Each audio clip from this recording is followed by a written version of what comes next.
The Sunday morning of December 7th, 1941, was deceptively serene over Hawaii. The tropical sun rose lazily over the volcanoes, painting the sky in pastel tones.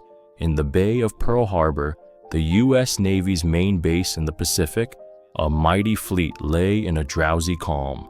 Battleships, steel leviathans, were moored side by side on Battleship Row, their gray hulls reflected in the mirror calm water.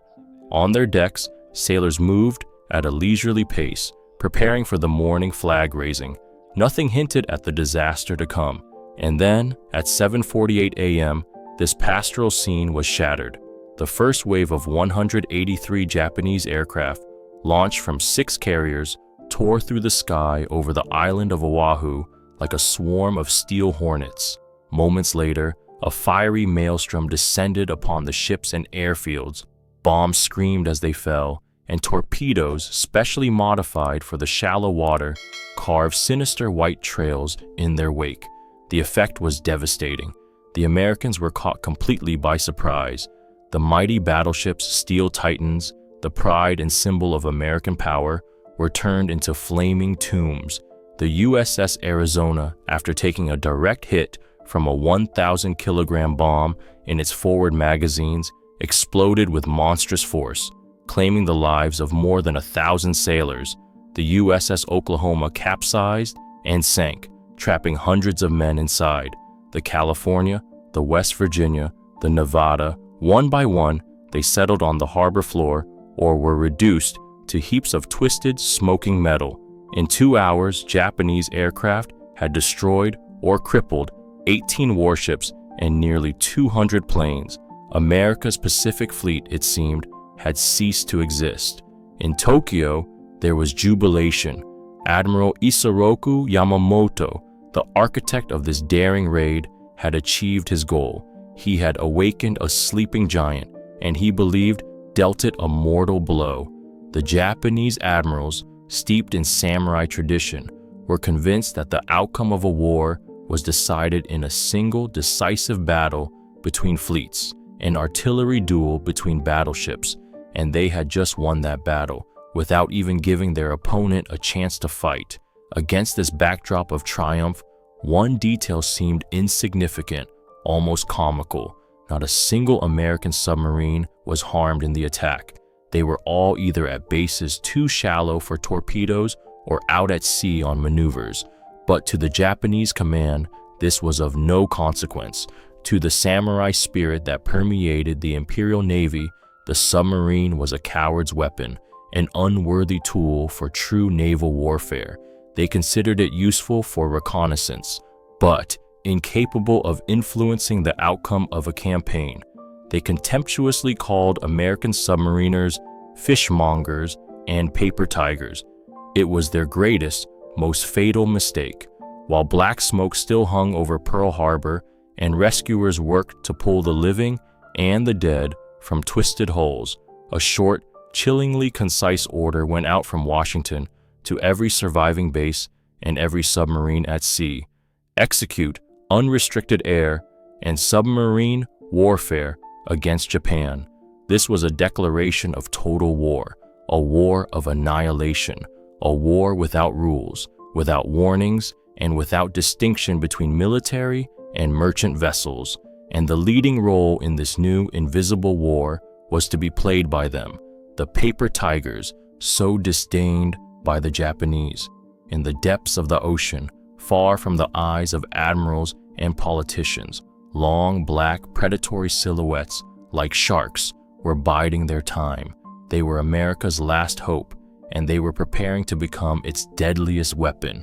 The invisible Avengers were setting out on a hunt that would drown an entire empire.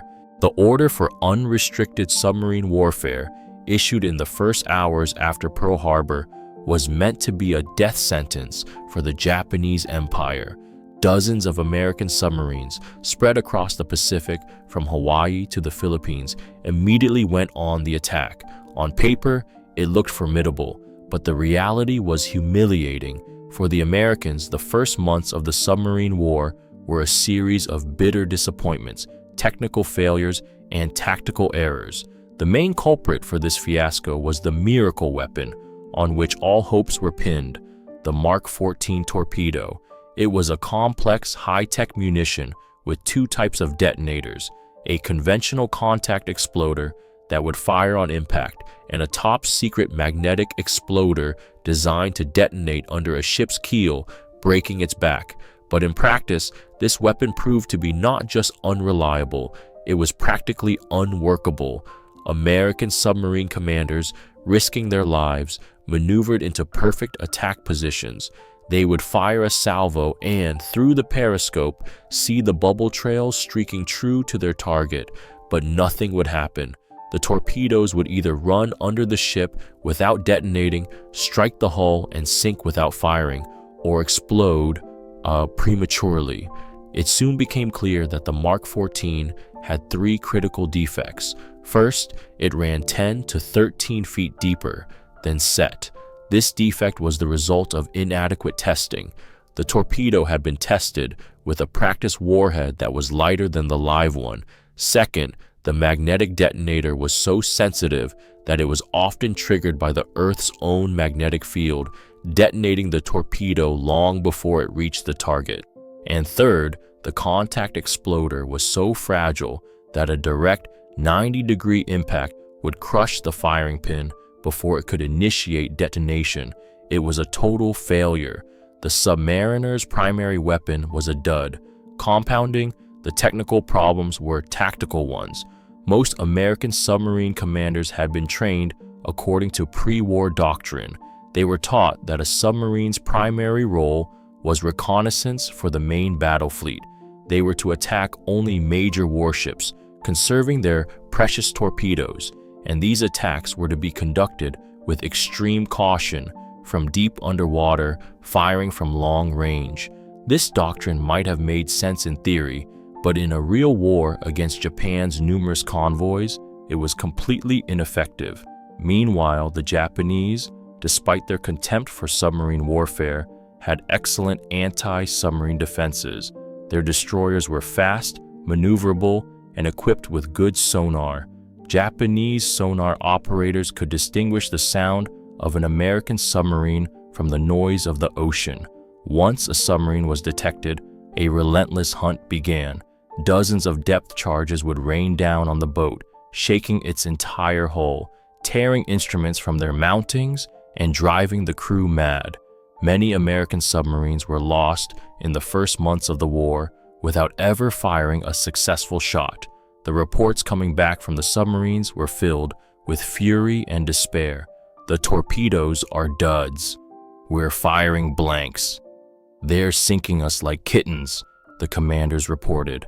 But the admirals at Pearl Harbor and the bureaucrats in Washington refused to believe it. They were convinced the problem wasn't the torpedoes, but the cowardice and incompetence of the submariners themselves. The Navy's Bureau of Ordnance, which was responsible for torpedo development, flatly denied any defects, blaming everything on crew error.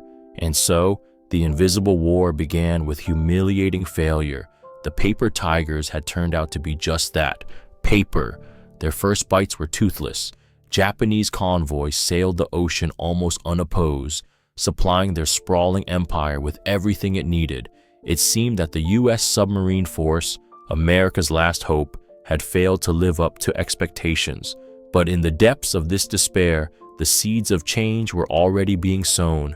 New, young, and aggressive commanders were joining the fleet, men who weren't afraid to break the rules, and they were determined to prove that the problem wasn't them, but their weapons. While engineers and admirals in Washington argued over the reasons for the torpedo failures, another, no less important revolution was taking place on the front lines in the depths of the Pacific Ocean, a revolution in thinking. A series of humiliating failures and heavy losses led to a changing of the guard. The old cautious commanders, raised on pre-war doctrine, were being replaced by a new breed of submariner. These were young, aggressive, and desperately brave officers, undeterred by Japanese destroyers or faulty torpedoes. They were ready to take risks, improvise, and break every conceivable rule to get results.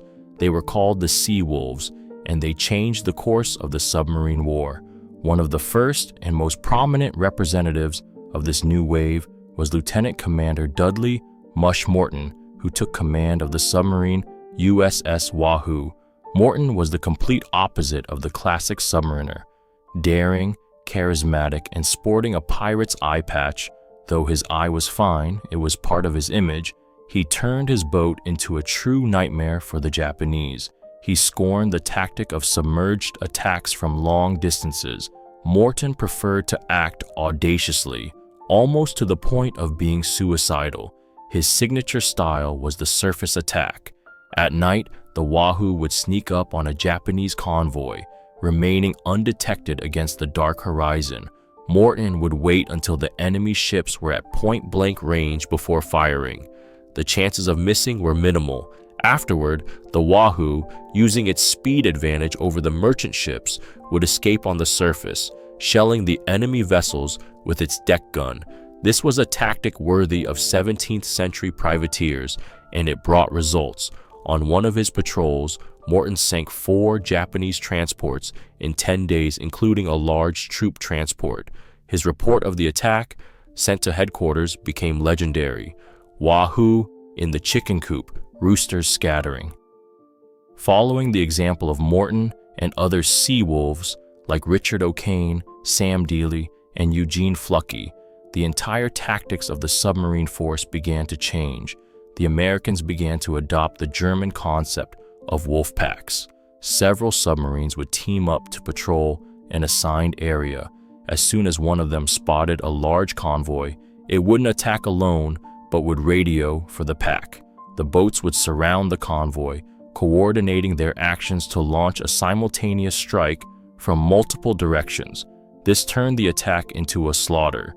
The Japanese escorts, usually just 2 or 3 destroyers, simply couldn't react in time. While they hunted one submarine, 2 others would torpedo the defenseless transports unopposed. American submariners learned to use Japanese anti-submarine tactics against them. They knew that Japanese destroyers, after dropping a series of depth charges, would often break off the pursuit, assuming the submarine was sunk. The Americans would wait out the bombing at deep depths, then surface and strike the departing destroyer from behind. These daring attacks brought success, but the cost was high. The Sea Wolves were playing a game with death, and death often won. Dudley Morton and the entire crew of the Wahoo were lost in October of 1943 in the La Pérouse Strait while returning from a daring raid in the Sea of Japan. Their boat was detected and destroyed with depth charges, but their sacrifice was not in vain. They proved that it was possible to win even with faulty torpedoes if you had the fire of desperate courage. The birth of the wolf packs and the emergence of a new generation of commanders was the first step toward victory in the invisible war. They had transformed their boats from cautious scouts into merciless predators. But for these predators to reach their full potential, they needed to be given sharp teeth, and the battle for those teeth would be fought not in the depths of the ocean, but in quiet offices and on testing ranges. It was a war within a war. While American submariners battled Japanese destroyers far from the fields of battle, in secret laboratories and on testing ranges, another, no less fierce battle was unfolding. It was a battle for the truth, a battle against inflexibility, bureaucracy, and criminal negligence that had turned the submarine force's main weapon into a deadly and useless piece of iron. The story of the Mark 14 torpedo became known as the Great Torpedo Scandal, and it is one of the most shameful chapters in the history of the U.S. Navy. The problem was that the Bureau of Ordnance, the powerful organization responsible for developing and supplying weapons, categorically refused to admit to any defects. Their position was simple. The Mark 14 torpedo was a marvel of engineering. It had passed all its tests, and any failures were the result of ineptitude or cowardice on the part of the submarine commanders. They met any reports of malfunctioning torpedoes with contemptuous disbelief. But the commanders on the front lines knew the truth. They saw their torpedoes run under the keels of enemy ships, saw them strike the hulls with a dull thud and fail to explode, and saw them detonate hundreds of yards from the target. The submariners' despair and fury grew with every patrol. They began to conduct their own investigations, turning their combat patrols into risky experiments. The first to openly challenge the bureaucrats was Rear Admiral Charles Lockwood, the commander of submarine forces in the Southwest Pacific. Weary of the dismissive replies from Washington, he decided to conduct his own test. He ordered one of his submarines to fire several live torpedoes at a fishing net stretched at a depth of 10 feet. The result was shocking. All the torpedoes passed under the net at a depth of 25 feet. The depth running defect was proven. Lockwood immediately ordered all his commanders to set their torpedoes to run at 0 depth. It was an act of rebellion, but one that saved lives. Under the pressure of irrefutable evidence, the Bureau of Ordnance was forced to admit to this defect and make changes to the design. But this solved only one of the 3 problems. The torpedoes still exploded prematurely or not at all. The next blow to the Bureau's reputation was struck by the same tireless Lockwood. In July 1943, he conducted another, even more telling experiment. He ordered the submarine USS Tanosa to fire 15 torpedoes at a grounded Japanese tanker.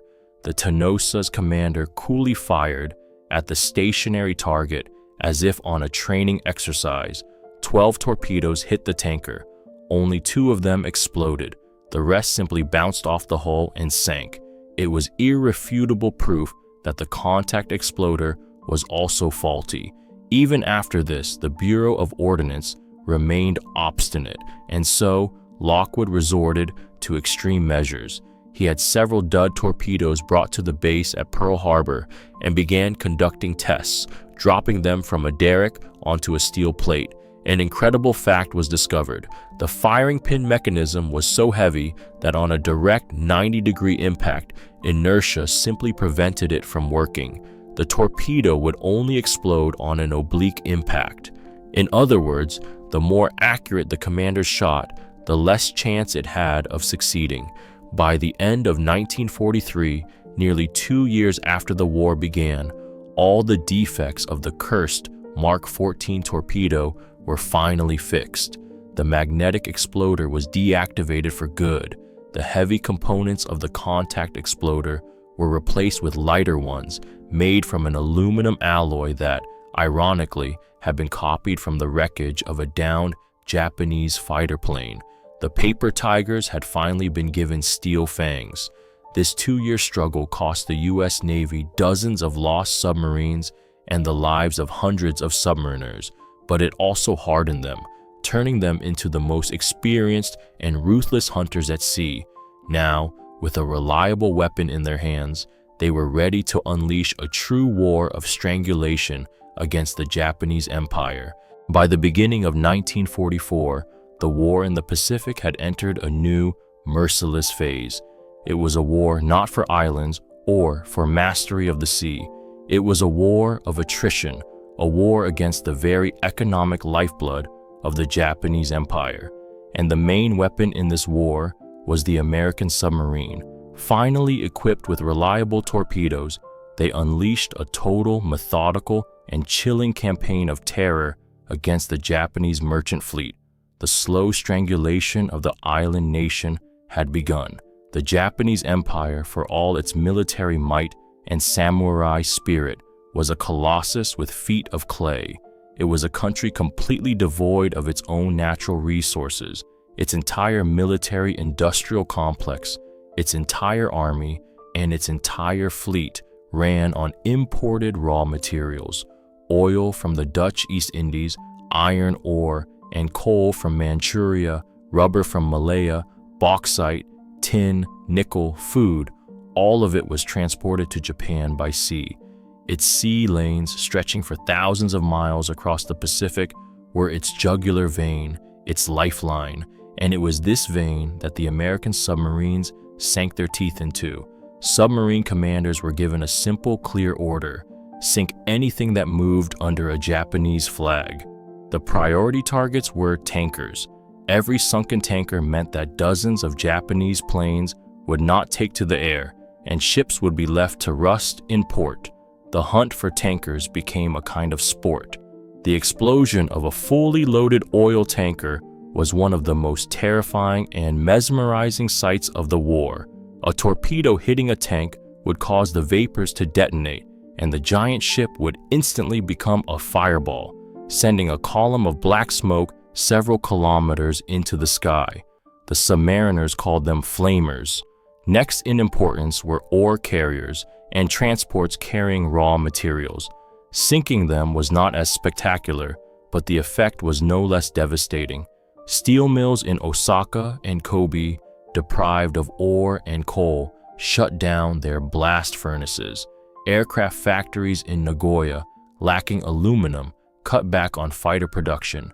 The Japanese war machine began to choke on a lack of materials, like an engine starved of fuel. The most tragic targets of all were the troop transports. Thousands of Japanese soldiers, being moved to reinforce garrisons on captured islands, met their deaths in the depths of the ocean without ever firing a single shot. American submariners, seeing decks crowded with men through their periscopes, had mixed feelings, but their orders were relentless. Often, these same ships also carried Allied prisoners of war in inhuman conditions. These vessels earned the sinister name Hell ships. Their sinking became a tragedy for everyone. The Japanese tried to fight back. They began to form convoys, protecting them with destroyers and anti-submarine vessels. But it was not enough. The American wolf packs were already too experienced. They broke through the escorts, sowing chaos and death. By the end of 1944, the Japanese merchant fleet had been virtually annihilated. Of the 12 million tons of shipping Japan had at the beginning of the war, less than 2 million remained afloat. The effect of this invisible blockade was catastrophic. Famine began in Japan. Rice, the staple food, was rationed in minuscule amounts. Steel production fell by 80%, aluminum by almost 90%. Kamikaze pilots were taught to fly in gliders because there was no gasoline for planes. The legendary battleships Yamato and Musashi spent most of their time in port, conserving precious fuel. The American submarines, making up less than 2% of the entire U.S. Navy, had single-handedly brought the economy of an empire to its knees. They did more to win the war than many celebrated admirals and generals. Quietly, methodically, without fanfare, they severed the arteries that fed the Japanese war machine. And as that machine began to suffocate and convulse, they prepared to deliver the final fatal blow to its very heart, to its battle fleet. The strangulation of the merchant fleet was a strategic objective, but for the American submariners, it was also a personal vendetta. Every patrol was a deadly duel with the Japanese destroyers and anti-submarine vessels they called headhunters. These fast, maneuverable predators were their main enemies, and as the skill and audacity of the submarine commanders grew, they increasingly began to fight back. The hunt became mutual. The hunted began to hunt the hunter. Sinking a destroyer was considered the pinnacle of skill, a mark of exceptional mastery and desperate courage. Unlike a clumsy transport, a destroyer was a deadly target. It was fast, agile, could change course in an instant, and unleash a barrage of depth charges on a submarine. Attacking a destroyer was like playing Russian roulette. One of the recognized masters of such attacks was Commander Samuel Dealey of the submarine USS Harder. During one patrol in June of 1944, he sank 3 Japanese destroyers in 4 days and seriously damaged 2 more. He operated on the edge of madness. Dealey would let a destroyer get within minimum range, fire a salvo almost point blank, and then execute an unbelievable down-the-throat maneuver, forcing the boat into an almost vertical dive to evade the counterattack. His boat was nicknamed the Destroyer Killer, and Dealey himself was posthumously awarded the Medal of Honor. He died with his boat in August of 1944, but destroyers were not the only dangerous prey. As the American fleet advanced ever closer to Japan, submarines began to encounter major warships of the Imperial Navy more frequently, cruisers, battleships, and the most prized and heavily guarded target of all, aircraft carriers. Sinking an aircraft carrier with torpedoes from a submarine was considered an almost impossible task. These giants always sailed in the center of a powerful escort screen, surrounded by a ring of cruisers and destroyers. Breaking through this screen was nearly impossible, but a few succeeded. In June of 1943, the submarine USS Sailfish, under the command of Robert Ward, sank the escort carrier Chuyo. It was one of the first carriers to be sunk by an American submarine, but this success also had a tragic side. Aboard the Chuyo, in addition to its crew and pilots, were American prisoners of war captured in the Philippines. Almost all of them perished. Gradually, submarine commanders developed tactics for hunting large naval formations. They no longer charged in head-on. They acted more cunningly. Submarines would take up positions along the predicted routes of the Japanese fleet, turning entire straits and ocean areas into minefields, only with themselves as the mines. They lay deep and silent for hours, sometimes days, waiting for the prey to come right into their jaws. Intelligence played a decisive role in this hunt. Having broken the Japanese naval codes, the Americans often knew about the movements of large Japanese formations in advance. Groups of submarines would receive precise coordinates and times for when and where the enemy fleet would appear. They would form a picket line in advance, preparing a deadly ambush. Thus, step by step, the headhunters themselves became the prey. The invisible war grew ever more fierce. American submarines evolved from a tool of economic blockade into a full-fledged combat force, capable of striking the enemy's most protected and valuable ships, and soon they would get their chance to deliver a blow that would decapitate the entire Japanese carrier fleet and predetermine the outcome of the largest naval battle in history. June 1944, while the entire world held its breath watching the Allied landings in Normandy, a decisive battle was brewing on the other side of the globe in the vast expanse of the Pacific Ocean, a battle that would finally break the back of the Japanese fleet. The Americans had begun their operation to capture the Mariana Islands. For Japan, the loss of these islands was nothing short of a catastrophe. From their airfields, the new American B-29 bombers could strike directly at Japanese cities. Admiral Toyota, commander-in-chief of the combined fleet, gave the order, throw everything they had left into the fight and engage the Americans in a decisive battle. The Japanese First Mobile Fleet, under the command of Vice Admiral Jisaburo Ozawa, was the most powerful force Japan had ever sent to sea. It comprised 9 aircraft carriers, including the newest and most heavily protected, the Taiho, and 5 battleships, including the giants Yamato and Musashi. This was the Empire's last trump card, its final hope of turning the tide of the war. The American Fifth Fleet, commanded by Admiral Raymond Spruance, outmatched the Japanese in every category: 15 carriers, 7 battleships, and nearly 1,000 aircraft. But the Japanese had one advantage: their carrier-based planes had a longer range. Ozawa's plan was to find the American fleet first, strike from maximum distance, and withdraw, staying out of range of a counterattack. It was a risky, but a necessary tactic. This is where the silent service came into play. Admiral Spruance, anticipating the Japanese move, deployed a massive submarine ambush along their likely routes of advance. 28 American submarines, arranged in several lines, turned the Philippine Sea into a deadly trap. They lay deep, silent, and invisible, waiting for the signal. On the morning of June 19th, the battle began. Admiral Ozawa, having located the American fleet, launched several waves of his aircraft, more than 300 in total. But the Americans were ready. Their radar detected the approaching Japanese armada from 200 kilometers away. Hundreds of the newest Hellcat fighters scrambled to meet them.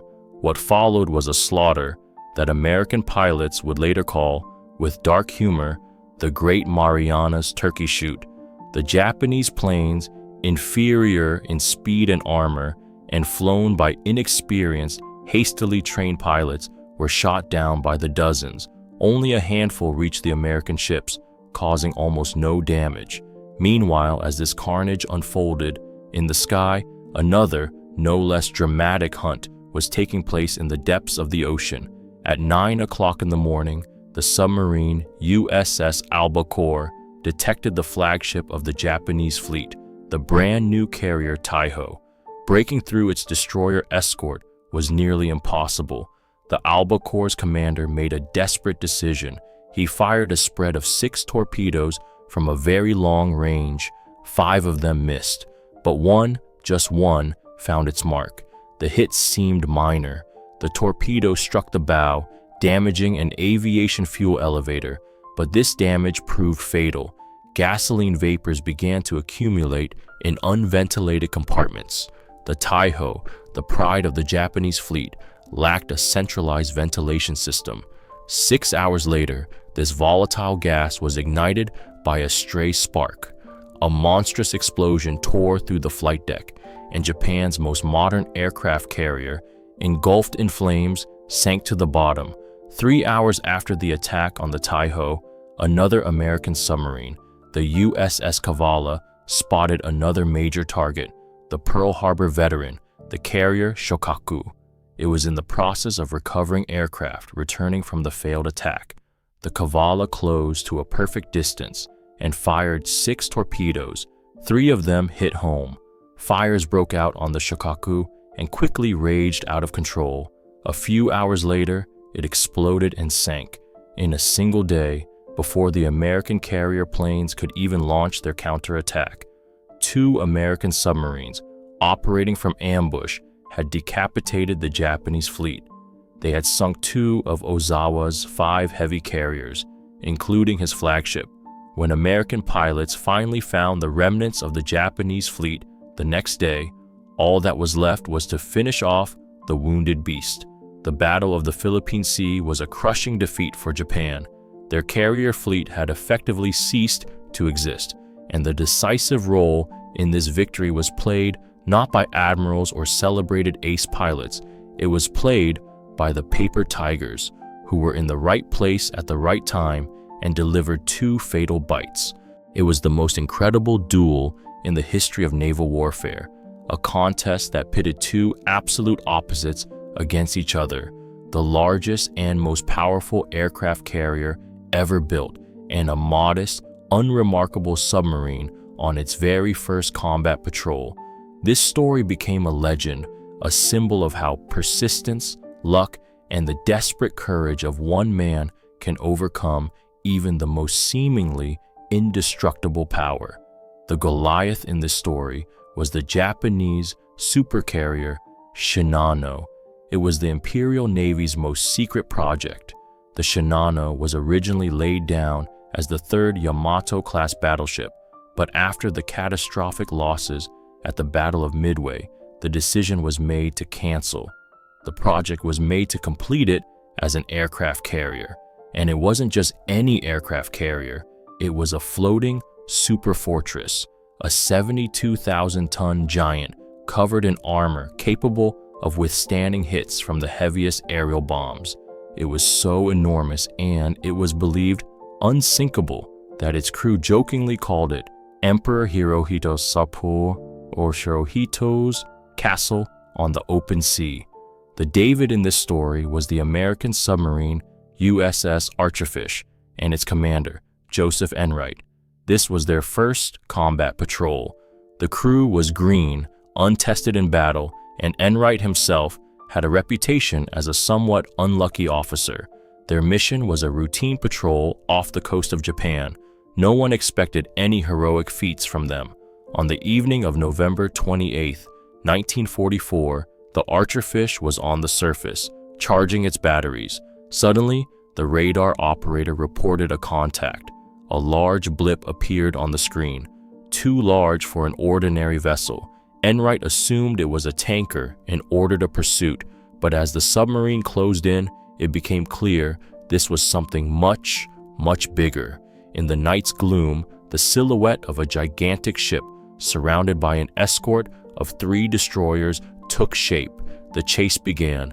The Shinano, even at partial speed, was faster than the archerfish on the surface.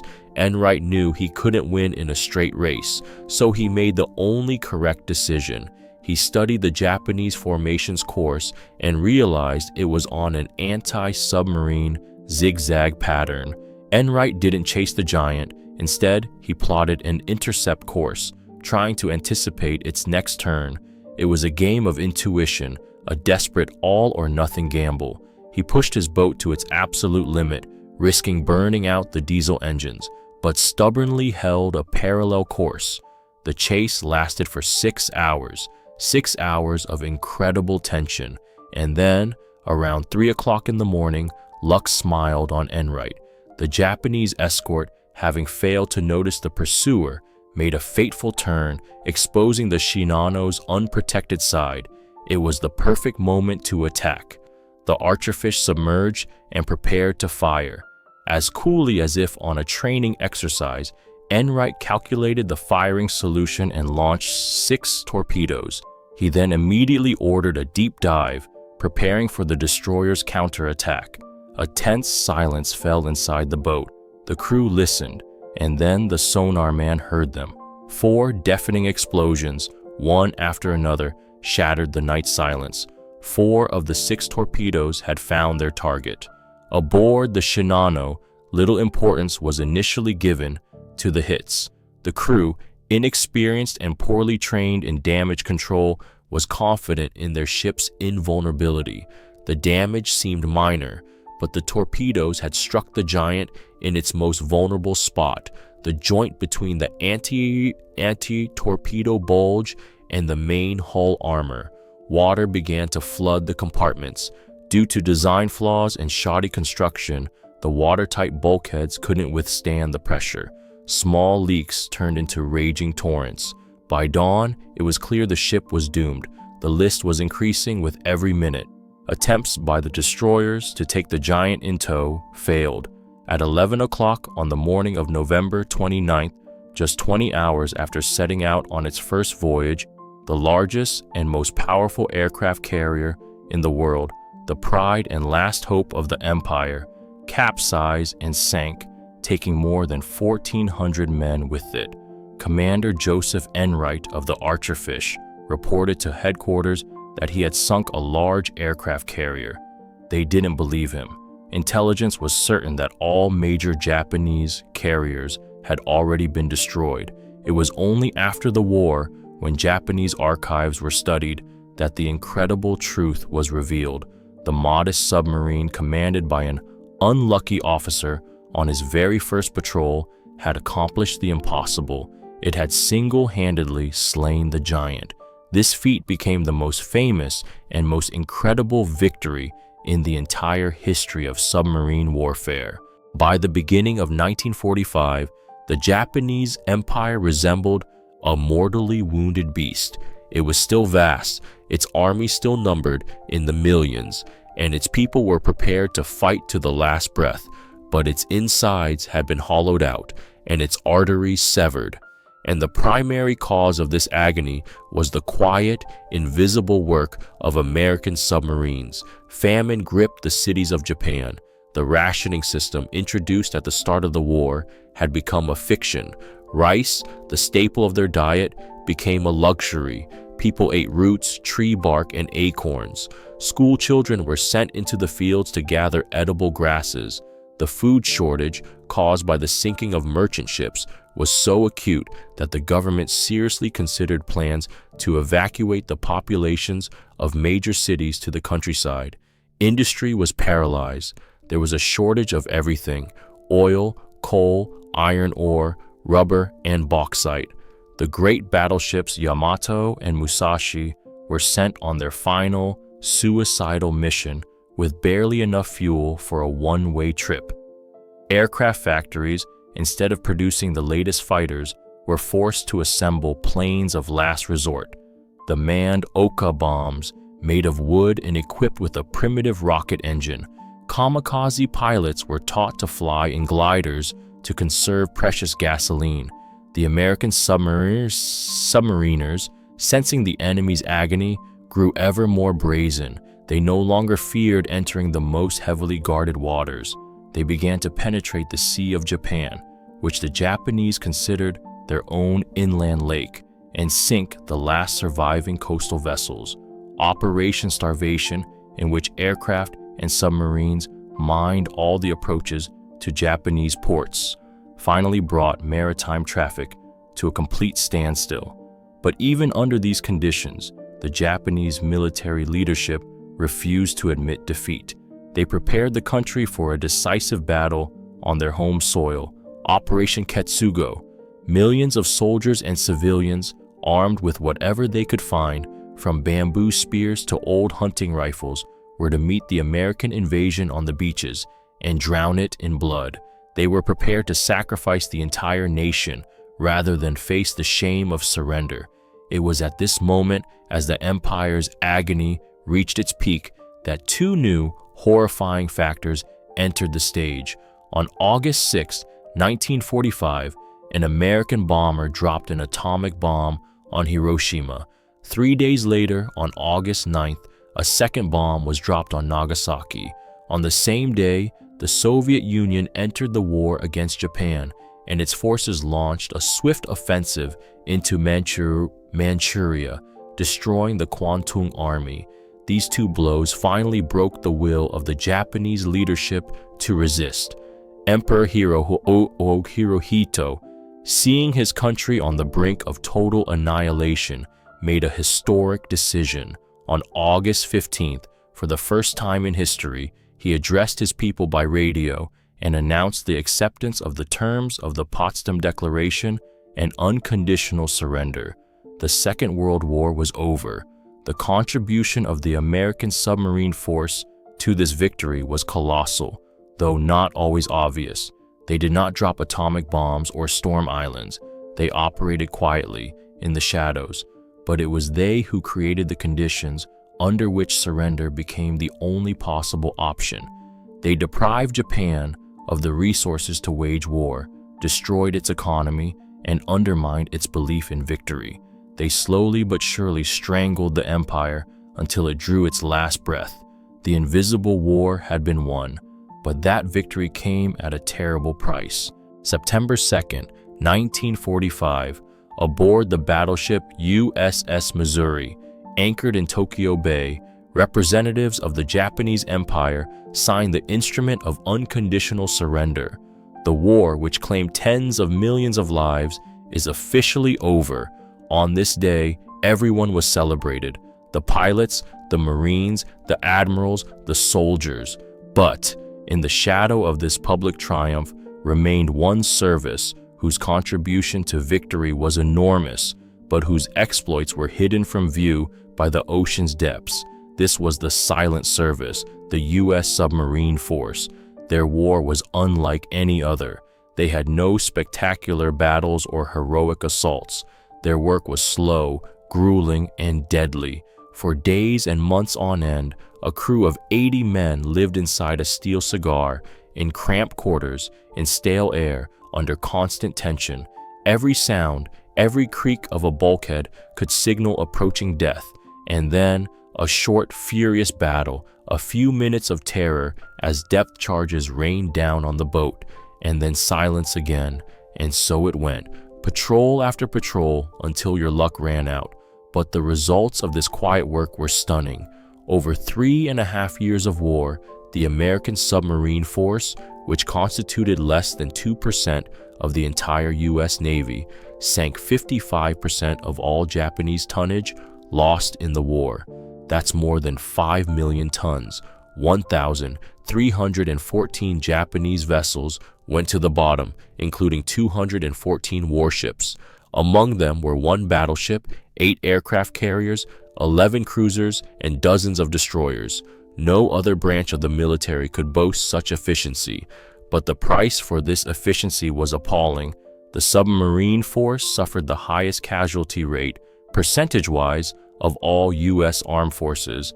Of the 288 submarines that participated in the war, 52 never returned from patrol.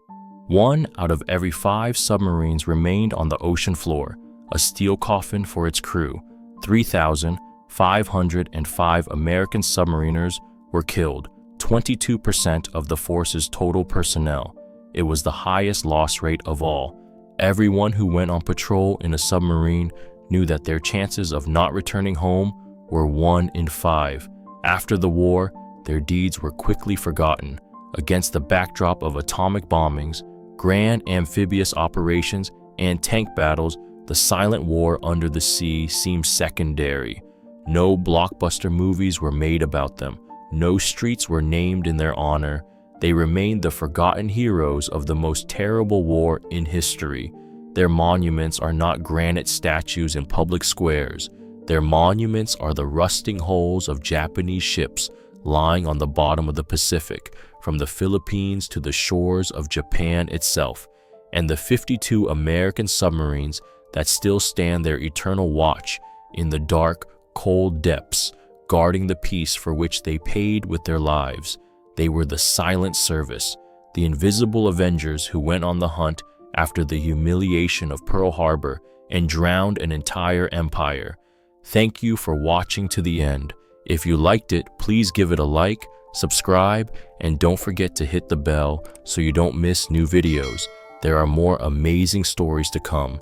Take care of yourselves and your loved ones.